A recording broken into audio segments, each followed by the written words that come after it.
No interior do estado de Minas Gerais, mais precisamente na pequena cidade de Morro Alto, existe uma construção que há décadas assombra não só os moradores da região, mas também investigadores, curiosos e até estudiosos de fenômenos sobrenaturais.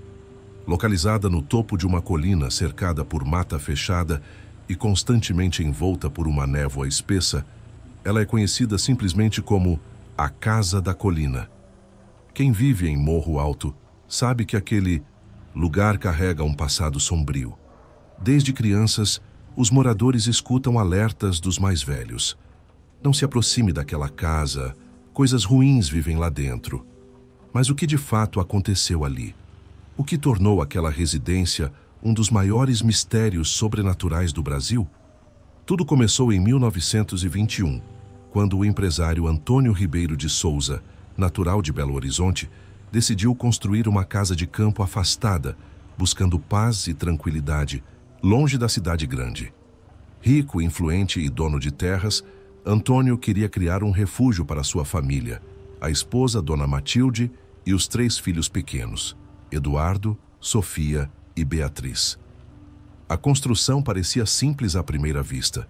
Um casarão de 2 andares, com arquitetura colonial rodeado por varandas largas, janelas de madeira esculpida e um enorme porão subterrâneo que serviria como adega. Mas desde os primeiros dias da obra, coisas estranhas começaram a acontecer. Operários reclamavam constantemente de ouvir barulhos vindos do subsolo, vozes distantes, gemidos e até risadas abafadas. Alguns relatavam ver sombras passando rapidamente pelos cantos dos olhos, mas ao olhar não havia ninguém. Ferramentas sumiam, materiais se quebravam sozinhos e 2 trabalhadores simplesmente desapareceram, sem deixar qualquer vestígio. A história ganhou ainda mais força quando, poucos meses após a conclusão da obra, a filha mais nova, Beatriz, de apenas 6 anos, desapareceu dentro da própria casa. Naquela manhã, Matilde preparava o café enquanto os filhos brincavam no jardim. Ao perceber a ausência da menina, a família iniciou uma busca frenética pelos arredores. Procuraram por toda parte, nos quartos, nos porões, nas trilhas próximas, mas Beatriz simplesmente havia sumido, como se tivesse sido engolida pela terra. O caso mobilizou toda a cidade. A polícia foi chamada, cães farejadores foram trazidos de Belo Horizonte e voluntários da cidade vasculharam cada pedaço da mata. Nenhuma pista, nenhum vestígio. O único detalhe que ficou gravado na mente de quem participou da busca foi um estranho símbolo desenhado com carvão na porta dos fundos da casa. Ninguém soube explicar quem o fez, nem seu significado. Após o desaparecimento, a casa, antes cheia de vida, mergulhou em tristeza e silêncio. Antônio, devastado, passou a se isolar no escritório mergulhando em livros antigos, muitos deles sobre espiritualidade, misticismo e práticas ocultas. Vizinhos diziam que, durante a madrugada, viam luzes acesas no sótão e ouviam cânticos em latim, gritos abafados e, algumas vezes, choros vindos da mata. Poucos meses depois, outra tragédia abalou a família. Matilde foi encontrada morta no quarto, com expressão de puro terror no rosto. O médico da cidade registrou como parada cardíaca, mas o estado do corpo gerou boatos. Havia marcas estranhas nos pulsos e nas pernas, como se mãos invisíveis tivessem segurado a mulher com força desumana. Completamente arrasado, Antônio enlouqueceu. Abandonou a casa às pressas com os 2 filhos restantes e nunca mais foi visto em Morro Alto. A partir daí, a Casa da Colina ficou vazia, entregue ao tempo, às sombras e às coisas que pareciam habitar ali. Mas a história não termina aí. Na verdade, ela estava apenas começando. Décadas depois, na década de 1980, uma nova família, vinda de São Paulo, decide se mudar para Morro Alto em busca de uma vida mais simples e tranquila. O que eles não sabiam é que estavam prestes a entrar no pior pesadelo de suas vidas. Em fevereiro de 1983, o casal Carlos e Elaine Mendes, acompanhados dos 2 filhos, Lucas, de 12 anos, e Renata, de 9, chegaram a Morro Alto em um Fusca azul desgastado pelo tempo. Eles haviam se mudado de São Paulo após Carlos ser demitido de uma metalúrgica. Com pouco dinheiro e em busca de recomeço, aceitaram a oferta de um conhecido da família. Uma casa antiga, afastada, com terreno amplo e, segundo ele, barata demais para ser ignorada. Ao chegar à cidade, notaram o clima estranho dos moradores ao mencionar a casa. Quando disseram o endereço, uma senhora no mercadinho simplesmente largou as sacolas e saiu pela porta, fazendo o sinal da cruz. O próprio dono da imobiliária relutou antes de entregar a chave. Essa casa já viu muita coisa ruim. Mas se é isso que vocês querem, disse empurrando lentamente o molho de chaves pelo balcão. A casa parecia abandonada há décadas, mas ainda guardava vestígios da antiga família. Móveis pesados cobertos por lençóis, retratos empoeirados nas paredes, uma coleção de livros em latim na estante e, no sótão, uma antiga boneca de porcelana com o rosto rachado. Lucas, curioso e fã de histórias de terror, adorou o clima do lugar. Já Renata sentiu algo diferente desde o primeiro momento. Assim que cruzou o portão, parou de andar e olhou fixamente para o segundo andar da casa. Mamãe, quem é aquela menina na janela? Elaine se virou imediatamente, mas não havia ninguém ali. Carlos riu nervoso e disse que devia ser só a imaginação da filha. Mas nos dias seguintes, a presença da menina da janela se tornaria constante. Durante a primeira semana, Renata passou a acordar todas as noites chorando, dizendo que a menina da casa estava com frio, com medo e queria brincar. Os pais tentaram acalmá-la, dizendo que era só um pesadelo. Porém, quando começaram a encontrar marcas pequenas de mãos nas paredes do quarto da menina, impressões sujas como de barro seco, começaram a se preocupar de verdade.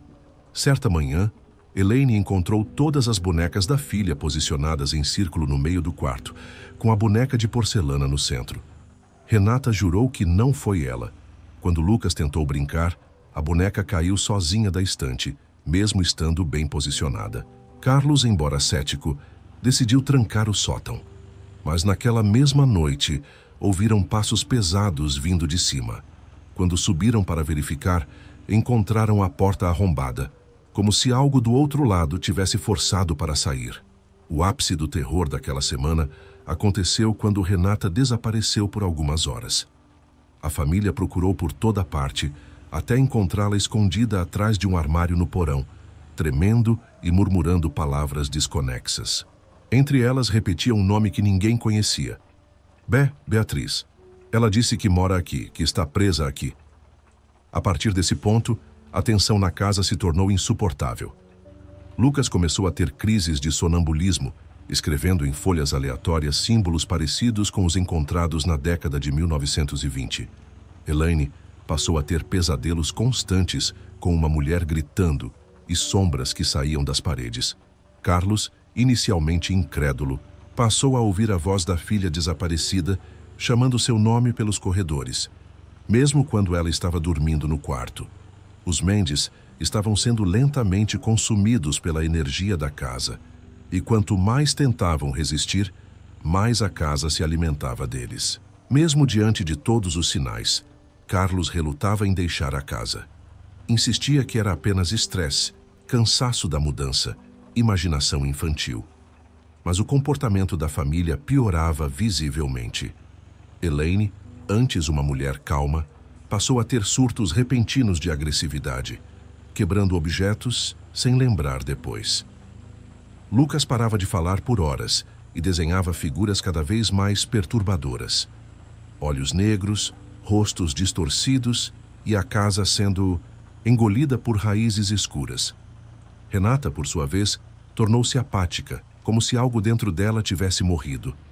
Apenas sussurrava trechos de conversas com a menina, dizendo que ela vivia embaixo da casa, que chorava todas as noites e que não queria mais ficar sozinha. Foi então que Elaine, desesperada, decidiu procurar ajuda. Ela foi até a igreja da cidade e contou tudo ao padre Anselmo, um senhor de mais de 70 anos que, ao ouvir o nome da casa, empalideceu. Com voz trêmula, ele disse: "Essa casa foi construída sobre um antigo sítio ritualístico. Antes mesmo dos colonos, povos antigos usavam aquele lugar para práticas não cristãs. Há relatos de sacrifícios, invocações, selamentos. O símbolo que apareceu ali é um selo de prisão espiritual. Assustada, Elaine pediu que ele visitasse a casa. Anselmo aceitou, mas advertiu. Se o que ela contava era verdade, talvez não houvesse muito a fazer. Na noite seguinte, o padre chegou com um pequeno frasco de água benta e um crucifixo. Ao cruzar a porta da sala, caiu de joelhos, com o rosto banhado de suor. Disse que havia algo extremamente antigo e maligno ali. Dirigiu-se imediatamente ao porão. Enquanto Carlos tentava impedir, dizendo que não havia nada ali, Anselmo gritava orações e jogava água benta nas paredes. Subitamente, uma rajada de vento percorreu todo o porão, mesmo com todas as janelas fechadas. A boneca de porcelana apareceu do nada no meio da sala, e o crucifixo nas mãos do padre se partiu ao meio. Na mesma noite, o padre sofreu um acidente de carro a poucos metros da casa. Morreu na hora. No bolso de seu casaco, havia um bilhete com apenas 3 palavras. Ela não saiu. Carlos, enfim, decidiu levar a família embora. Prepararam as malas às pressas, mas Renata desapareceu novamente. Encontraram-na, horas depois, no sótão, com os olhos virados e sussurrando em latim. A menina havia desenhado o mesmo símbolo antigo no chão com carvão e dizia que Beatriz queria sair. Desesperados, os Mendes fugiram naquela madrugada. Deixaram tudo para trás. A casa foi mais uma vez abandonada. Mas algo ficou. Anos depois, moradores da cidade relatam ver luzes à noite no sótão, ouvir risadas de criança vindas da mata. E de tempos em tempos, encontram marcas de mãos pequenas em janelas empoeiradas. A casa da colina continua lá imóvel, silenciosa, à espera da próxima família. Após a fuga dos Mendes, a casa da colina ficou vazia por alguns anos. No entanto, a história não terminaria ali. Em 1991, um novo interessado apareceu. Maurício Almeida, professor universitário de História, obcecado por fenômenos sobrenaturais e ocultismo. Ele havia ouvido falar da casa em um simpósio sobre lendas urbanas no interior de Minas Gerais e, imediatamente, ficou fascinado. Ignorando os alertas da população local, Maurício comprou a propriedade por um valor simbólico. Seu objetivo era claro: documentar, estudar e, se possível, provar a existência de fenômenos paranormais no Brasil. Chegou à casa com câmeras, gravadores, sensores de movimento e livros de demonologia. Passou os primeiros dias sozinho, catalogando cada canto da residência. Na primeira noite, registrou barulhos de passos, vozes distantes e batidas nas paredes. As gravações captaram sussurros em latim, além de uma voz feminina que repetia incessantemente: "Me liberte, me liberte". As luzes piscavam e seus equipamentos falhavam constantemente. Na segunda noite, enquanto revisava as filmagens, percebeu algo que não havia notado durante as gravações. No reflexo de um espelho da sala, aparecia uma criança parada no topo da escada, olhando fixamente para ele. Ao pausar o vídeo, seu computador travou. Ao reiniciá-lo, todas as pastas de gravação estavam corrompidas, exceto uma. Dentro dela, havia apenas um arquivo de áudio com uma risada infantil que aumentava de tom até se tornar um grito ensurdecedor. Maurício decidiu investigar o porão. Lá, encontrou, escondida atrás de uma parede falsa, uma caixa antiga com papéis amarelados. Eram diários de uma mulher chamada Beatriz Almeida, o mesmo nome que Renata sussurrava anos antes. Os relatos falavam de isolamento, dor, práticas de magia e de um ritual que havia dado errado, deixando sua alma presa entre o mundo dos vivos e dos mortos. Naquela noite, enquanto lia o diário, a casa inteira tremeu. As portas se batiam sozinhas, objetos eram arremessados e vozes gritavam em uníssono: "Você não deveria estar aqui." Ao tentar fugir, a porta principal simplesmente desapareceu. No lugar, apenas uma parede lisa. Forçado a permanecer, Maurício montou acampamento na sala. Passou horas, recitando orações, trechos de livros ocultistas e tentando acalmar o ambiente. Mas às 3 da manhã, Uma sombra atravessou a parede e ficou parada diante dele. 2 olhos vermelhos se acenderam na escuridão, e uma voz feminina, porém distorcida, sussurrou: "Se você quer saber a verdade, então veja." Em segundos, Maurício teve visões perturbadoras. Rituais antigos, pessoas em círculo, sangue sendo derramado, crianças chorando e Beatriz no centro de tudo, com os olhos negros, sendo arrastada por mãos esqueléticas para dentro de uma fenda que se abria no chão. Quando as visões cessaram, ele estava sozinho novamente, mas algo havia mudado. Uma marca estranha apareceu gravada na sua pele. O mesmo símbolo desenhado por Renata no sótão, anos antes. Nos dias seguintes, Maurício percebeu que a marca em sua pele queimava toda vez que se aproximava do porão. Decidiu, então, investigar mais profundamente os diários de Beatriz. Descobriu que ela fora acusada de bruxaria no início do século passado, quando a cidade ainda era uma pequena vila rural. Segundo relatos, Beatriz era uma mulher reclusa, estudiosa de antigas tradições espirituais e curandeirismo. O preconceito, no entanto, rapidamente se transformou em perseguição quando 2 crianças desapareceram na região. A população local culpou Beatriz, afirmando que ela havia feito um pacto sombrio. Sem qualquer julgamento formal, ela foi arrastada até a floresta atrás da colina e queimada viva. Antes de morrer, lançou uma maldição sobre todos que se atrevessem a ocupar aquela terra. Enquanto lia, Maurício sentiu novamente a presença. Objetos começaram a se mover sozinhos. Quadros caíram. Portas batiam com tanta força que rachaduras surgiram nas paredes. As lâmpadas estouraram uma a uma. De repente, um grito agudo ecoou pelo andar de cima, seguido de passos de algo que corria, arranhava e batia nas paredes. Sem pensar 2 vezes, pegou sua câmera e subiu as escadas. No corredor encontrou uma porta entreaberta. Ao empurrá-la, viu o que parecia ser um antigo quarto infantil. No centro, uma cadeira de balanço balançava. Sozinha. Sobre ela, uma boneca de porcelana com os olhos trincados. No espelho da cômoda, escrito com algo que parecia sangue, estava a frase: "Você é o próximo." O terror tomou conta. Ao tentar sair do quarto, percebeu que a porta havia desaparecido. A parede estava completamente lisa. O som de passos se aproximava, seguido de uma respiração pesada, quase animalesca. A câmera que segurava falhou e desligou sozinha. No escuro, algo segurou seu ombro. Uma voz rouca, quase sem humanidade, sussurrou no seu ouvido: "Ela nunca foi embora. E agora, nem você irá."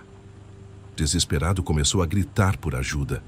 As paredes começaram a rachar, revelando dentro delas dezenas de mãos pequenas, como se crianças estivessem presas dentro do concreto, tentando sair. Seus gritos ecoavam pela casa, mas lá fora ninguém parecia ouvir. Maurício desmaiou. Quando acordou, estava deitado na frente da casa, com todos os seus equipamentos destruídos, sua roupa rasgada e a marca em seu braço ainda mais profunda e ardente. Porém, sua câmera principal estava intacta, estranhamente posicionada ao lado dele. Ao verificar as gravações, percebeu que haviam dezenas de horas de filmagens que ele não se lembrava de ter feito.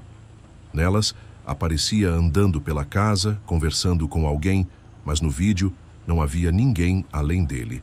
Na última gravação, a câmera mostrava ele olhando fixamente para o espelho do quarto infantil, e uma voz feminina, sussurrando atrás dele, dizia: "Falta pouco." Foi o suficiente para que Maurício decidisse ir embora. Saiu da cidade na manhã seguinte, jurando nunca mais se aproximar da casa da colina. No entanto, a marca em seu braço nunca desapareceu. E, segundo ele, às vezes, ainda ouve aquela voz. Mesmo longe dali, mesmo após a fuga de Maurício, a lenda da Casa da Colina só se fortaleceu. Durante anos, moradores locais relataram eventos inexplicáveis: animais encontrados mortos nas imediações, sombras espreitando nas janelas e, principalmente, o som inconfundível de uma criança chorando vindo de dentro da casa, mesmo estando completamente vazia. Em 2007, um grupo de jovens youtubers de Belo Horizonte, especializados em explorar locais abandonados, decidiu visitar a casa. Movidos pela curiosidade e pela promessa de views, eles passaram uma madrugada inteira lá dentro, transmitindo tudo ao vivo. Logo nas primeiras horas, começaram a acontecer coisas estranhas. Luzes de lanternas falhavam, sons de passos em cômodos vazios e objetos se movendo sozinhos. Em certo momento, um dos integrantes do grupo, chamado Leandro, começou a agir de forma estranha, olhando fixamente para um canto da sala e falando coisas desconexas. Seus olhos estavam vidrados, como se estivesse em transe. No vídeo, registrado até hoje, é possível ouvir claramente uma voz infantil sussurrando: "Fiquem comigo, para sempre." De repente, Leandro saiu correndo em direção ao sótão, ignorando os gritos dos amigos. Quando chegaram lá, encontraram-no de pé, completamente imóvel, encarando uma parede. Gravado em carvão na parede, estava o mesmo símbolo antigo, aquele que apareceu nas experiências de Renata e Maurício. Ao tentarem tirá-lo dali, Leandro começou a gritar de forma desumana, com uma voz que não parecia a dele. Gritava nomes, datas e frases desconexas, como se várias vozes falassem ao mesmo tempo através dele. Uma delas, mais clara, dizia: "Ela acordou e ela quer brincar." A transmissão caiu subitamente. Quando o vídeo voltou, a câmera estava caída no chão, mostrando apenas a porta do sótão, fechada e batendo violentamente, como se alguém estivesse tentando sair ou entrar. Os jovens foram encontrados no dia seguinte, todos do lado de fora da casa, desmaiados, com marcas nos braços idênticas às que Maurício havia mostrado anos antes. Nenhum deles se lembrava exatamente do que aconteceu lá dentro. Leandro, especificamente, jamais voltou a ser o mesmo. Abandonou a internet, mudou-se para outra cidade e vive isolado até hoje. O vídeo da live, mesmo com partes corrompidas, viralizou. Milhões de visualizações. Muitos acham que foi encenação. Outros, no entanto, juram que não há como falsificar os sons, os gritos e, principalmente, as figuras que aparecem nas sombras durante a transmissão. Desde então, a Casa da Colina foi oficialmente interditada pela prefeitura local. Placas de perigo, propriedade condenada, foram colocadas, mas isso nunca impediu que curiosos tentassem entrar.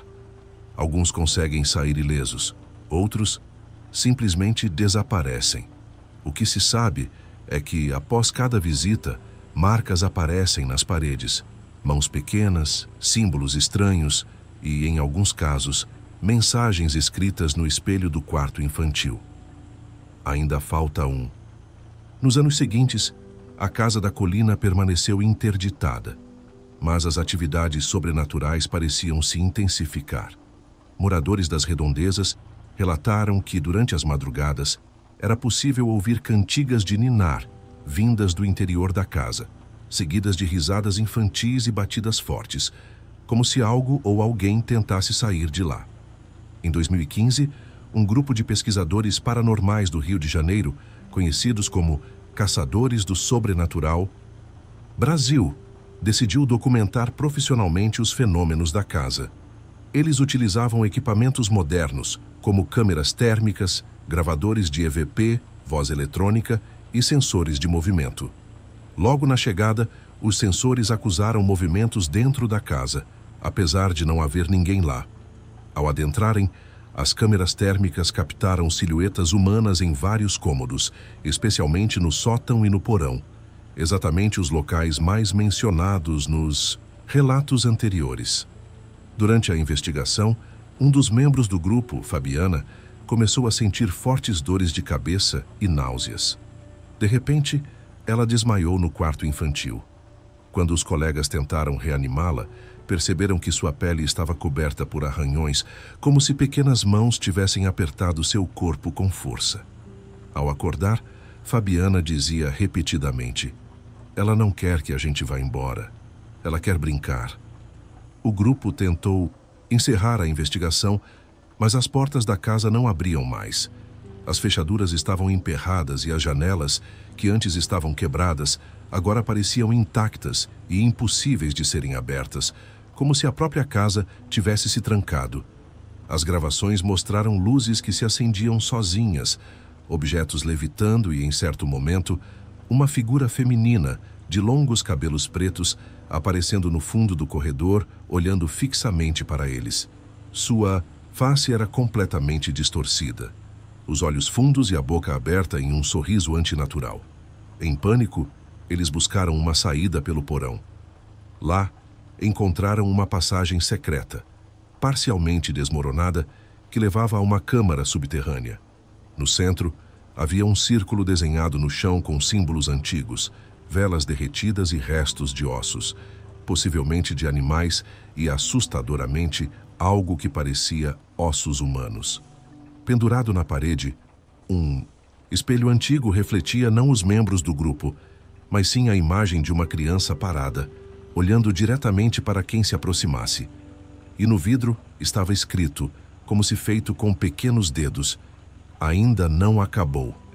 Em um último esforço desesperado, conseguiram arrombar uma porta lateral do porão e fugiram correndo até seus veículos. Ao revisarem as filmagens mais tarde, perceberam que, em vários momentos, havia vozes captadas pelos microfones dizendo: "Vocês nunca deviam ter vindo." Mesmo depois de deixarem a cidade, todos os membros do grupo relataram semanas de pesadelos constantes, ruídos estranhos em suas casas e, principalmente, o som de uma boneca de corda tocando sozinha, mesmo quando não havia nenhuma por perto. A história deles se tornou mais um capítulo sombrio na lenda da Casa da Colina, reforçando o que muitos já acreditavam. Aquilo que habita aquele lugar não quer apenas ser visto, quer companhia para sempre. Com a fama da Casa da Colina crescendo, muitos tentaram bani-la de vez. Em 2019, um famoso padre exorcista de Goiás, conhecido como Padre Antônio, decidiu enfrentar o mal que residia naquele lugar. Ele era reconhecido por ter participado de dezenas de rituais de exorcismo bem-sucedidos em todo o Brasil. Padre Antônio chegou na casa acompanhado de 2 auxiliares e de uma equipe de documentaristas que registrariam tudo. Logo ao cruzar o portão enferrujado, os equipamentos começaram a falhar.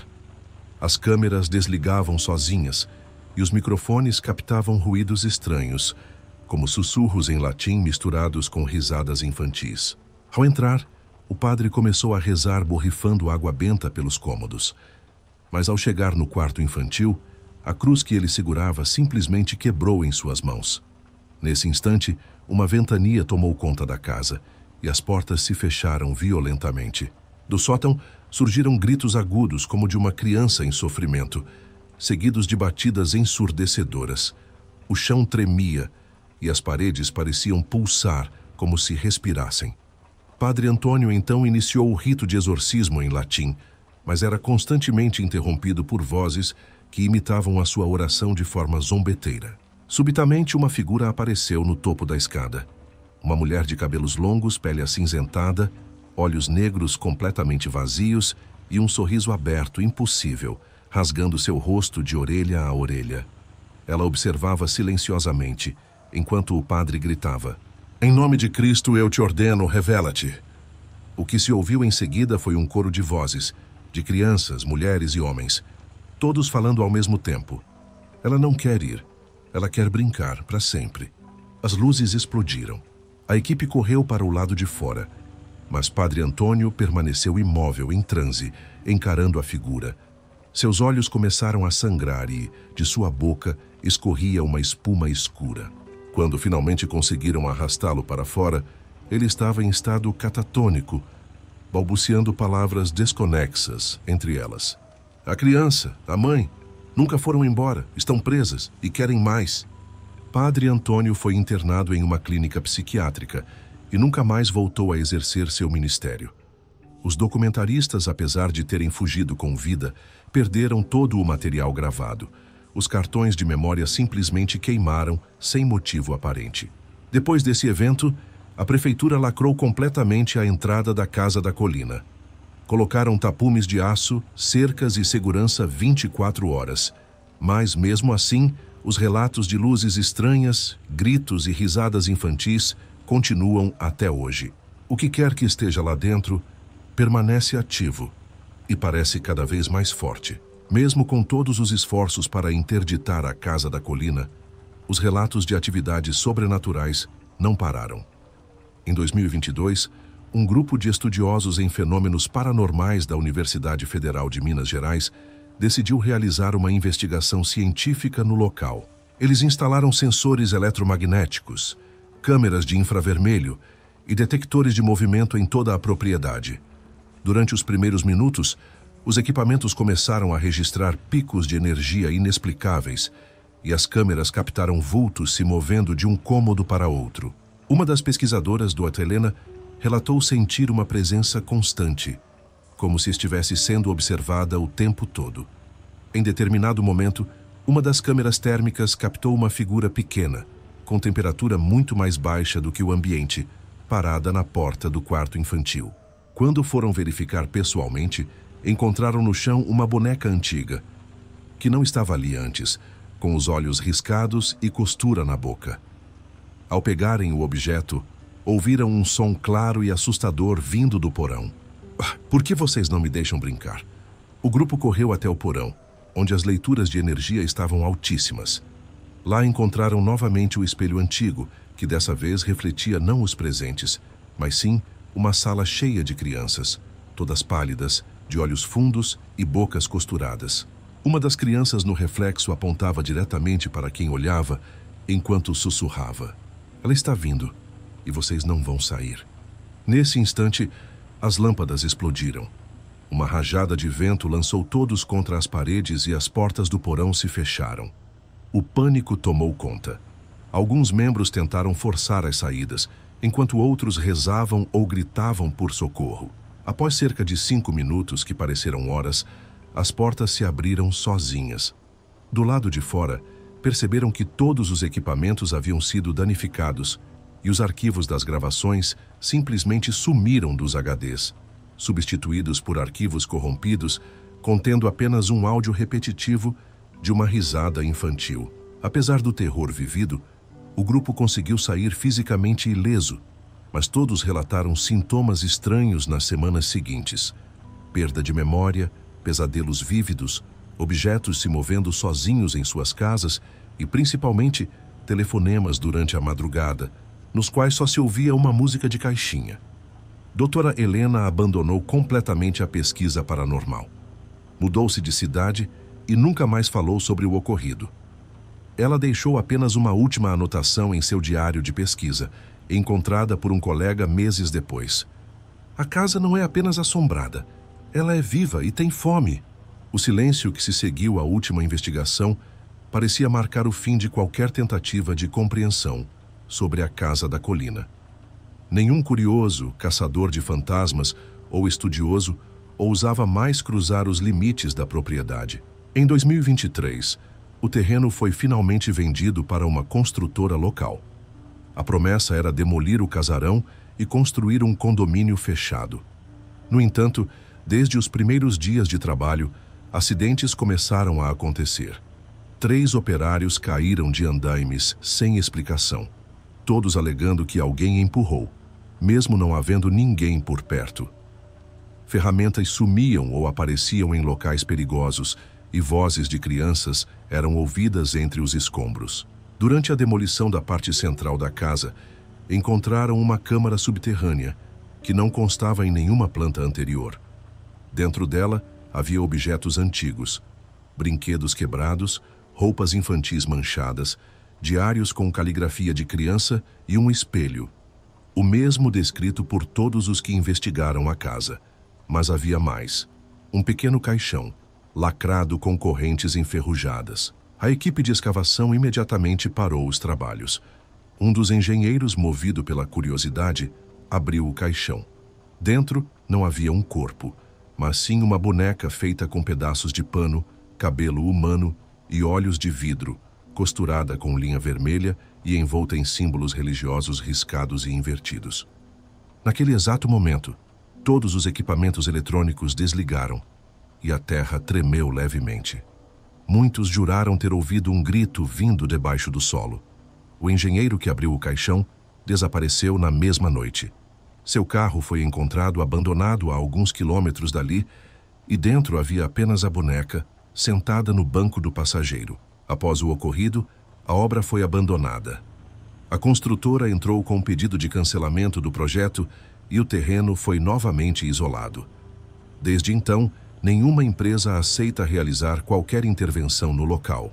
Hoje, a Casa da Colina não existe mais fisicamente, mas o terreno permanece amaldiçoado. Aqueles que se aproximam relatam dores de cabeça intensas, desmaios, calafrios e, em casos mais graves, visões de uma mulher parada entre as árvores, de cabelos longos, pele cinzenta e sorriso impossível. Moradores dos arredores dizem que, em noites de lua cheia, ainda se ouvem risadas infantis vindas do matagal e que, por vezes, uma música de caixinha toca, sozinha, no meio da escuridão. O caso permanece sem explicação oficial.